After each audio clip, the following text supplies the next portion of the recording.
నమస్కారం అండి. నా పేరు డాక్టర్ సువర్చల, జీవా ఫర్టిలిటీ సెంటర్స్ లో సైంటిఫిక్ డైరెక్టర్ని. మీ ప్రేగులకి మీ సంతానలేమి సమస్యకి కనెక్షన్ ఉంది ఏంటో అనేది కనుక్కుందాం. మీ పేగుల్లో దాన్ని గట్ కూడా అంటారు. ట్రిలియన్స్ మైక్రోబ్స్ ఉన్నాయన్నమాట. అంటే మంచి ఆర్గానిజమ్స్ ఇవి ఫుడ్ ని డైజెస్ట్ చేస్తాయి. చాలా important. Hormone regulation, inflammation, immunity వీటన్నిటికీ డైరెక్ట్ కనెక్షన్ ఉంది. రీప్రొడక్టివ్ హెల్త్ కి కూడా, అంటే సంతానలేమి సమస్యకి కూడా. అది రాకూడదంటే ఇవన్నీ బాగుండాలి. ఇప్పుడు ఈ గట్ మైక్రోబయోమ్ బాగాలేదనుకోండి, బ్యాలెన్స్డ్ గా లేదనుకోండి, ఈస్ట్రోజన్ ప్రొజెస్ట్రాన్ లెవెల్స్ కూడా కరెక్ట్ ఉండవు.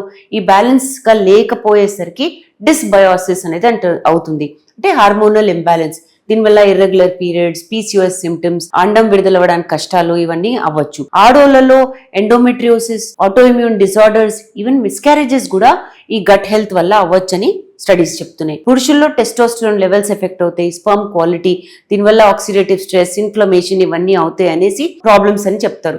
సో ఇంకోటి ఏంటంటే డయట్, యాంటీబయోటిక్స్ ఏం వేసుకుంటున్నారు, స్ట్రెస్, ఆల్కహాల్, ఫైబర్ తీసుకుంటున్నారా లేదా, ప్రోబయోటిక్ ఫుడ్స్ తీసుకుంటున్నారా, అంటే పెరుగు లాంటివి తీసుకుంటే చాలా మంచిది.